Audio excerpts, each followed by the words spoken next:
If you are here looking for Once Human tips and tricks, you already know what the game is about. If you don't know what the game is about, the upper right-hand corner. Let's get into some tips, and the first one comes in the character creator. Weight, or your character's weight in the character creator, does have an impact on gameplay.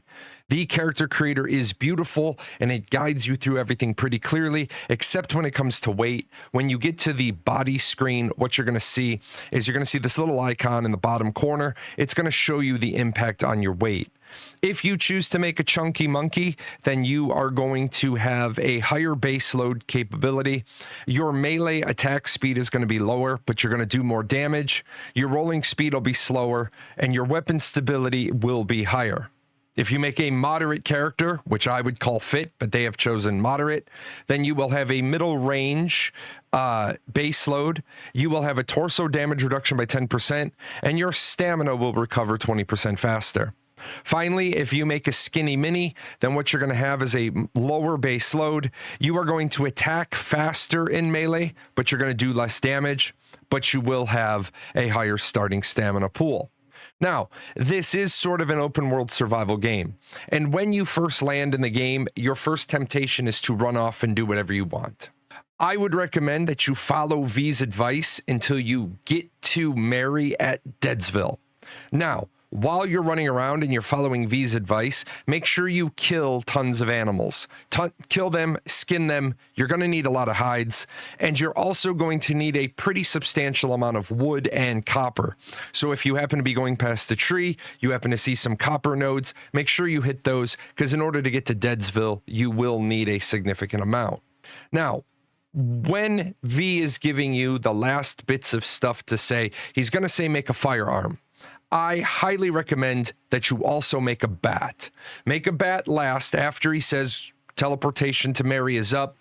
See if you have enough materials to make a bat. As you can see here by the stats, the bat is just simply better.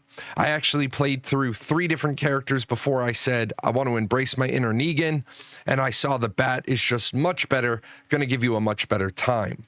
When you get to Mary and you follow through all of her tutorial, she is actually going to give you a free motorcycle. I saw a lot of people asking, how do you have the motorcycle already? You have to build the garage. It takes a lot of parts. It takes a lot of time. You do need the garage in order to repair your motorcycle, but Mary will give you one for free. You summon it with G. There will be a slight lag on it appearing in the world. And then if you're on the motorcycle and you're trying to get off, it's dismount with F. Another reason why you want to follow the main story quest or V's advice until Deadsville is because doing so is going to unlock commissions. Now, commissions are an amazing source of experience. They are weekly, so you should be able to get in there relatively quickly, get to Deadsville, unlock your commissions, and see a big boost to your leveling. Now, teleportation. Teleportation is a thing in this game. Now, this is a time where I'd like you to leave a comment. What do you think about teleportation in a survival game? With that said, you can teleport to various spots on the map. You can also use a teleportation node to move world to world. This is not server to server. This is simply instance to instance. Now, if you find yourself as a new player and you're getting all the way up to Rotten Manor and you haven't been following the story quest, you are going to find the Rift Anchor encased. There is nothing you can do. Ignore all the notes on the ground that are going to say, solve the puzzle or go into the manor. You can't unlock this Rift Anchor unless you follow Mary's storyline and she sends you here.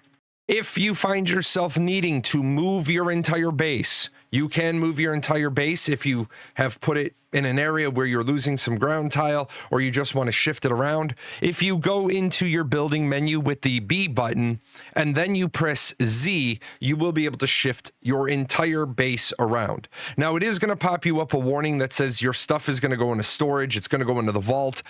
My stuff did not go into the vault. I don't know if that's the intended outcome or if it was a previous intended outcome and they haven't removed the text. Either way, you can move your base. If you find that you want to move it again, you will have a 10-minute cooldown. For people not exactly familiar with survival games, Ingredients and food will spoil.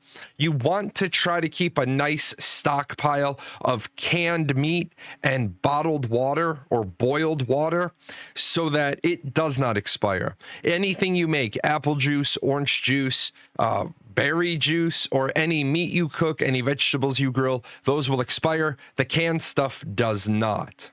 Now, there are a lot of rewards that you'll need to get into. The first is the journal. Make sure you're going into the journal and finishing them out and collecting your rewards. You will see here on the screen, I am just about at 1 level.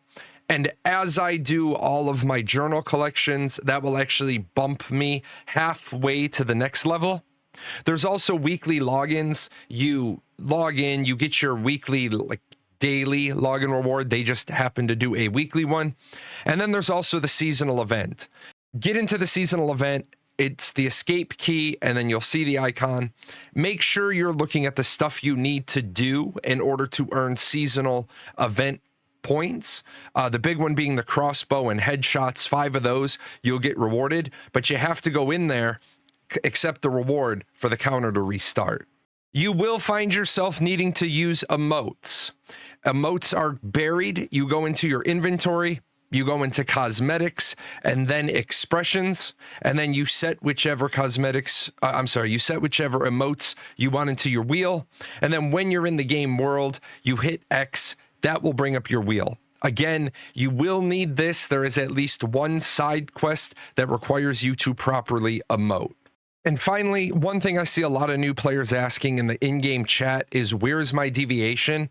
I think what a lot of new players are doing is they're going up to the case and they're withdrawing the deviation. That's actually putting it into your backpack. What you need to do is you need to go into the containment unit and you need to put it into your cradle. When it is in your cradle, you should see this icon at the bottom that will say, yes, your deviation is ready to use. If you've used it and it's charging, you'll see the clock wheel filling up.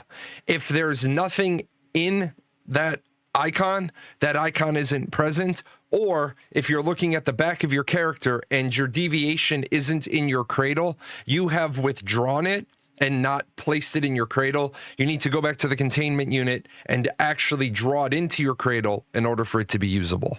And that is it for my tips and tricks for new players. If you have a specific question about Once Human, please leave it in the comments below. I will do my best to get you an answer.